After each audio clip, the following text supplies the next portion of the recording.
အားလုံးပဲမင်္ဂလာပါခင်ဗျာကျွန်တော်တို့ရဲ့အမုံ show YouTube channel ကနေကြိုဆိုလိုက်ပါတယ်ဇလံကောင်းတွေကိုနေ့စဉ်တင်ဆက်ပေးမှာဖြစ်လို့ channel လေးကိုလည်း like and subscribe လေးနှိပ်ပေးကြပါအောင်ဗျာဒီရုပ်ရှင်ကို1992ခုနှစ် Los Angeles မြို့မှာစတင်ရိုက်ကူးထားပါတယ်မာဆာဆိုတဲ့လူကြီးကသူ့သားအန်ထွန်းကိုအုပ်ထိန်ခွင့်ရပြီးနောက်ခရီးသူညဆောက်ရှောက်ရေးဌာနစီကဖုံးလက်ခံရရှိတာကိုမြင်တွေ့ရမှာပါသူကအန်ထွန်းကိုကြောင်းထားဖို့နူးနေချင်းမှာပဲရီကင်ဆိုတဲ့လူတစ်ယောက်ကသူ့တငယ်ချင်းကိုပလန်ကိုတွေ့ပြီးသူတို့ရဲ့ဒီလိုဘဝမျိုးကနေထွက်ခွာပြီးငင်းချင်းစွာနေထိုင်နိုင်ဖို့နောက်ဆုံးအကြိမ်ပျက်စီးခုမှုတစ်ခုလုပ်ဖို့တိုက်တွန်းလိုက်ပါတယ်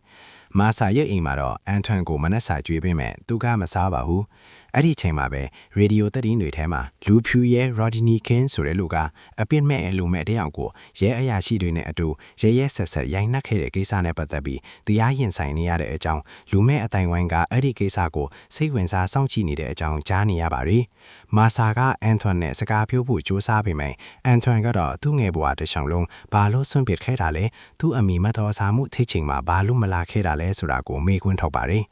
မာဆာကသူ့ရဲ့မာနာကိုတဲခါနေပေမဲ့ Rodney King အမှုကြောင့်အတင်မထွက်ဖို့ကန့်သက်ချက်ထုတ်လိုက်တဲ့အခါအန်ထွန်းကသူ့ကိုရဲရွက်ပြီးဆဲဆိုလိုက်တဲ့အတွက်မာဆာတော့သားထွက်ပြီးအတန်မင်းပြောဆိုမိပါတယ်။တစ်ဖက်မှာတော့ Rikin ကသူ့ညီ Dennis ကိုခေါ်ပြီးသူ့အဖေစီသွားကသူတို့ဘလို့ခိုးကြမလဲဆိုတာကိုထရုပ်ပြပါတယ်။မာဆာကတော့ကုံစုံဆိုင်တစ်ခုမှအလုပ်လုပ်နေတဲ့အာရှသူလီကိုအနိုင်ကျင့်နေတဲ့လူငယ်လေးတွေကိုသွားတွေ့ပါတယ်။သူကအဲ့ဒီမိန်းကလေးကိုမနှောက်ယှက်ဖို့ရင်းကြေးပြောလိုက်တဲ့အခါသူတို့ကတေးနာထောက်ပြီးမာဆာကိုချိန်ရွယ်ပါတယ်။အဲ့ဒီချိန်မှာပဲသူတို့ရဲ့အကြီးအကဲ DV ကမာဆာကိုသူတို့မသိတာကြောင့်စူပူလိုက်ပါတယ်။ DV ကမာဆာကိုတောင်းပန်ပြီးထောင်ကထွက်လာကဘလောက်ကြာပြီလဲလို့မေးလိုက်တဲ့အခါမာဆာက6လရှိပြီဖြစ်ပြီးအေးဆေးဆေးပဲနေချင်တယ်လို့ပြောပြလိုက်ပါတယ်။ Rikin ဘတ်မှာတော့ပလာတီနမ်တန်ဖိုး1000လောက်ရှိတဲ့စိန်ခေါ်တီတာအကြံအချက်လက်ရထားတဲ့စက်ယုံတစ်ခုကိုသူ့အဖေကိုခေါ်သွားပါတယ်။ဒါပေမဲ့သူ့အဖေကတော့ဒီလောက်ကြီးမားတဲ့အလုပ်ကိုလုပ်ဖို့မဝင်ရဲပဲမာဆာရဲ့စွမ်းဆောင်ရည်ကိုပါဝေဖန်နေပါတယ်။မာဆာကတော့အဲ့ဒီပလာတီနမ်စက်ယုံမှာပဲအလုပ်လုပ်နေတာပါ။သူကလုံခြုံရေးအကြီးအကဲစ조사နဲ့ Rodney King အမှုအကြောင်းစကားပြောနေပါတယ်။ Rikin ကတော့သူ့အစီအစဉ်ကိုသူ့အဖေကသဘောမတူတဲ့အတွက်စိတ်ညစ်နေပြီး Dennis ကတော့အကိုဖြစ်သူကိုနှိမ်သိမ့်ပေးပါတယ်။နောက်ပိုင်းမှာ Rodney King အမှုနဲ့ပတ်သက်ပြီးအဖြစ်မရှိဘူးဆိုတဲ့သတင်းထွက်လာတဲ့အခါ Los Angeles မှာအဓိကယုံလေဖြစ်သွားပါတယ်။ Antoine ကကြောင်းကနေအိမ်ကိုပြန်လာတဲ့အခါသူ့အိမ်နားမှာလူရဲမှုတွေဖြစ်နေတာကိုတွေ့လာရပါတယ်။ Rikin ကလည်းရဲတွေအလုပ်ရှုံနေတဲ့အချိန်ကိုအခွင့်ကောင်းယူပြီးခိုးဖို့ဆုံးဖြတ်လိုက်ပါတယ်။မာဆာကတော့ Antoine ကိုလုံခြုံတဲ့နေရာဖြစ်တဲ့စေယုံကိုခေါ်သွားဖို့ကြိုးစားကိုအကူအညီတောင်းရာကြိုးစားကလည်းသဘောတူလိုက်ပါတယ်။ Rikin ကတော့သူ့အဖေကိုခေါ်ပြီးသူတို့ရဲ့အစီအစဉ်ကိုစတင်ပါတယ်။မာဆာကအတိဖာယုံတဲ့ကြားကနေသူ့သားကိုသွားခေါ်ပေးမဲ့အိမ်မှာမရှိတော့ပါဘူး။ Rikin တို့အဖွဲ့ကတော့စက်ယုံကိုရောက်လာပြီးလုံခြုံရေးကိုတိုက်ခိုက်ကစက်ယုံထဲဝင်သွားပါတယ်။သူတို့ကြိုးစားနဲ့တွေ့တဲ့အခါ Rikin က EECC ပါဖယ်ခိုင်းပေးမဲ့သူ့အဖေရဲ့လူတွေကကြိုးစားကိုပစ်လိုက်ပါတယ်။စိန်ခေါ်တီထားကိုဖောက်နေချိန်မှာပဲမာဆာကအန်ထွန်ကိုတွေ့ပြီးကားပေါ်ဆွဲတင်လိုက်ပါတယ်။ကြိုးစားကတတိပြန်ရလာပြီးလုံခြုံရေးခလုတ်ကိုနှင်လိုက်တဲ့အခါတန်းလောင်အိမ်ကျလာပြီးကိုပလန်ရဲ့ခြေထောက်ကိုဖိမိသွားပါတယ်။ Rikin ကကဲဖို့ကြိုးစားပေးမဲ့သူ့အဖေကဖြစ်စည်းကိုပဲဦးစားပေးဖို့ပြောပါတယ်။ရဟတ်ရင်ကစက်ယုံကိုလာစစ်စီးတဲ့အတွက်သူတို့ခဏရက်နားလိုက်ရပါတယ်။မာဆာကတော့အန်ထွန်ကိုအဓိကယုံတွေမှာမသားဝန်းဖို့အခုလိုလှုပ်တာကသူတို့ရဲ့မြို့ကိုသူတို့ပဲဖြစ်စည်းတယ်လို့ခင်နေတယ်လို့ဆိုမှပါတယ်။နောက်ဆုံးမှာတော့မာဆာတဲ့အန်ထွန်ကိုရဲတွေကမတရားသဖြင့်တာစီစစ်ဆေးပြီးသူတို့ရဲ့စိတ်တန်ရာကိုပို့ပြီးကြီးထွားလာစေခဲ့ပါတယ်။တခြားတစ်ဖက်မှာလည်းလူဆိုးတွေကပောက်ကွဲစီတတ်တဲ့ပစ္စည်းတွေကိုသုံးပြီးတော့နောက်ဆုံးမှာတော့ဗီဒီယိုကိုဖွင့်နိုင်သွားကြပြီးတန်းကျွယ်သူထေးတွေထိကုန်ကြပါတယ်။ Rikin ကဘန်ကားကိုပြင်ဆင်ဖို့သွားနေချိန်မှာ Dennis ကတော့ကိုပလန်ရဲ့သွေးတွေကိုစီးကြောဖို့ရေချိုးခန့်ထဲကိုသွားနေပါတယ်။အဲ့ဒီချိန်မှာပဲမာဆာကအန်ထွန်နဲ့အတူရောက်လာခဲ့ပြီးအန်ထွန်ကအဝင်ဝါမှာလုံခြုံရေးဝန်ထမ်းမရှိတာကိုထူးဆန်းနေပါတယ်။သူကစီးသွားချင်နေလာကြောင်းမာဆာကအန်ထွန်ကိုရေချိုးခန့်ချီရဘက်ကိုလွတ်လိုက်ပါတယ်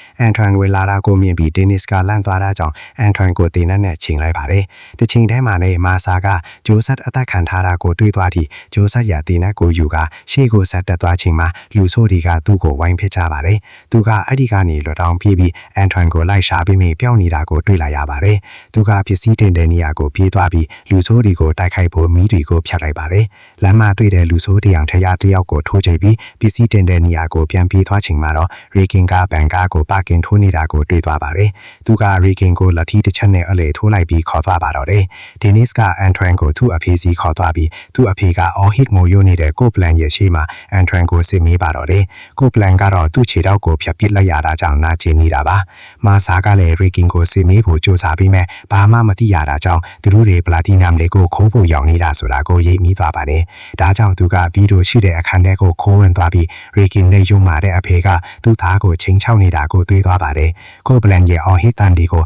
မာဆာကဆက်ပြီးမခံစားနိုင်တော့တာကြောင့်သူ့ကိုတင်နှံ့တဲ့အချက်ပေါင်းများစွာပစ်ဆက်လိုက်ပါတယ်။ဒါကိုမြင်လိုက်ရတဲ့ Dennis နဲ့ Antwan တို့လည်းစိတ်တန်ရာရသွားကြပါတယ်။ဒါပေမဲ့ Antwan ကသူကဒီမှာအလုပ်လုပ်နေတဲ့ပျောက်ဆုံးနေတဲ့သူ့အဖေကိုလာရှာတာပါလို့အယုံသွင်းနိုင်ခဲ့တာကြောင့်အဖိုးကြီးကစိတ်ကောင်းဝင်ပြီး Antwan ကိုပြန်လွှတ်ပေးလိုက်ပါတယ်။ကံမကောင်းစွာနဲ့ပဲအဲ့ဒီချိန်မှာလူဆိုးတွေရောက်လာပြီး Rikin ကိုတယောက်ခေါ်သွားပြီးဖြစ်ကြောင်းတင်ပို့လိုက်ကြပါတယ်။အဖိုးကြီးက Antwan ကိုချက်ချင်းပြန်ခေါ်လိုက်ပြီးသူ့အဖေအကြောင်းလိမ်ပြောခဲ့တဲ့အတွက်နှိမ့်ဆက်ပါတော့တယ်။ Rikin ကိုပြန်ရဖို့အတွက် Antwan ကိုအစာအဖြစ်သုံးဖို့ဆုံးဖြတ်လိုက်ပြီးဘန်ကားကိုသွားစစ်ဖို့လူဆိုးတွေကိုလွှတ်လိုက်ပါတယ်။အဲ့ဒီမှာဘန်ကားရဲ့ရိုတာမရှိတော့လာကိုတွေ့သွားကြပါတယ်။မာဆာကလည်းအခန်းထဲကနေထွက်ပြေးပြီးကင်းလည်နေတဲ့ရဟတ်ရင်ကိုအကူအညီတောင်းဖို့လက်ပြပေးမယ်ရဟတ်ရင်ကပြန်ထွက်သွားပါတယ်။လူဆိုးတယောက်ကသူ့ကိုနောက်ကနေချောင်းတိုက်ပြီးကားစနိုးလို့မရအောင်သူခိုးယူထားတဲ့ရိုတာကိုပြန်ရဖို့မာဆာကိုထိုးကြည့်ပါတယ်။မာဆာကသူ့ကိုပြန်ဆဲဆိုပြီးတိုက်ခိုက်ပါတယ်။နောက်ဆုံးမှာတော့မာဆာကသူ့ကိုပစ်ဆက်လိုက်ကြကြောင်းသူကပြီးတော့အခန်းရမှန်းခေါင်မှုကိုရိုက်မိပြီးအဖိုးကြီးရှိကိုပြုတ်ချသွားပါတော့တယ်။မာဆာက Rikin စီပြန်သွားပြီးကျိုးတွေကိုဖြေပေးလိုက်ပါတယ်။ရက်စတဲ့အဖေရှိနေတဲ့အတွက်သူ့ကိုတနာမိကြောင်းနဲ့သူ့အဖေကသူ့သားရှိမှတင်သူ့အဖေတွေကလူမဲတယောက်ကိုပစ်ဆက်လိုက်ကြောင်းပြောပြလိုက်ပါတယ်။အဲ့ဒါကို plan fitman Rikin ကတီးသွားပြီးသူ့အဖေကိုပြန်တော်လန်ဖို့ဆုံးဖြတ်လိုက်ပါတယ်။အဲ့ဒီချိန်မှာပဲအဖိုးကြီးနဲ့သူ့လူတယောက်ကဘီဒုံနဲ့အခန်းထဲကပစ္စည်းတွေပေါ်ကို acid တွေလောင်းချလိုက်ပြီး platinum တွေကိုထုတ်ဖို့ကခတ်ခွာသွားကြပါတယ်။ Dennis က Antwan နဲ့အတူထိုင်နေပြီး Rikin ဘဲမှာလဲဆိုတာကိုတီးလာလို့မေးပေမဲ့ Antwan ကဘာမှမသိပါဘူးလို့ကျင်းဆိုပြောဆိုပါတယ်။နောက်ဆုံးမှာတော့အဖိုးကြီးကစက်သွယ်ရေးစက်ကနေတစင်မာဆာကိုလက်နက်မပါဘဲပစ္စည်းတင်တဲ့နေရာကိုလာခဲ့ဖို့ကန့်လန့်လိုက်ပါတယ်။ Antwan ကသက်ဆေးဖြစ်နေပြီးသူ့အဖေကပဲသက်ဆေးကိုမှအလွတ်မပေးတတ်တာကြောင့်ဒါဟာထောင်ချောက်ဖြစ်တယ်လို့ Rikin ကတတိပေးလိုက်ပါတယ်။ဒါကြောင့်မာဆာကပူပေါင်းဆောင်ရွက်ပေးမဲ့ Rikin ကိုအသုံးချဖို့ဆုံးဖြတ်လိုက်ပါတယ်။ ပစ္စည်းတင်တဲ့နေရာမှာ Dennis က Platinum တွေကို Vanguard ဘော့တင်နေရကိုတွေ့ရပါတယ်။အဖိုးကြီးကကားရဲ့ rotor ကိုယူပြီးပြန်တက်လိုက်ပေမဲ့မာဆာပစ်တက်လိုက်တဲ့သူလူအတွက်လက်စားချေဖို့ Antwan ကိုပစ်ထပ်ဖို့ဆုံးဖြတ်လိုက်ပါတယ်။မာဆာက Rikin ကို Vanguard ရှီယာဘက်ကိုချက်ချင်းတွန်းချုပ်လိုက်ပြီးတနတ်နဲ့ပြန်ဖြစ်တဲ့အတွက် Dennis တနတ်မှန်သွားပါတယ်။နောက်ဆုံးမှာတော့ Rikin က Dennis ကို Vanguard ဘော်တက်နိုင်အောင်ကူညီပေးခဲ့ပြီးမာဆာနဲ့ Antwan ကတော့ Platinum တွေနဲ့အတူ Vanguard ကိုမောင်းပြီးထပ်ပြေးသွားကြပါတယ်။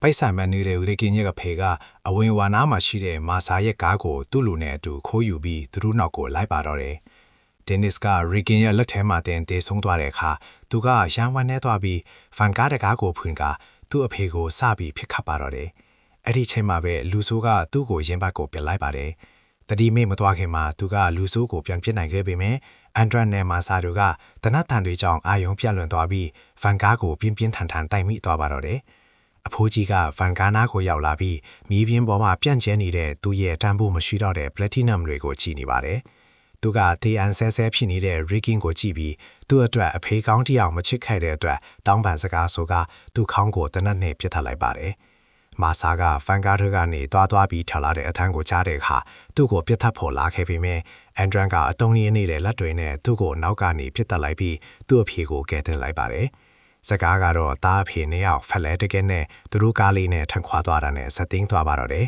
။ဒီဇလန်အချင်းလေးကိုသဘောကျမယ်လို့ယုံကြည်ပါတယ်။ကျွန်တော်တို့ရဲ့ channel ကို like နဲ့ subscribe လုပ်ဖို့မမေ့ပါနဲ့အောင်နော်။ကြည့်ရှုပေးတဲ့အထက်ကျေးဇူးတင်ပါတယ်။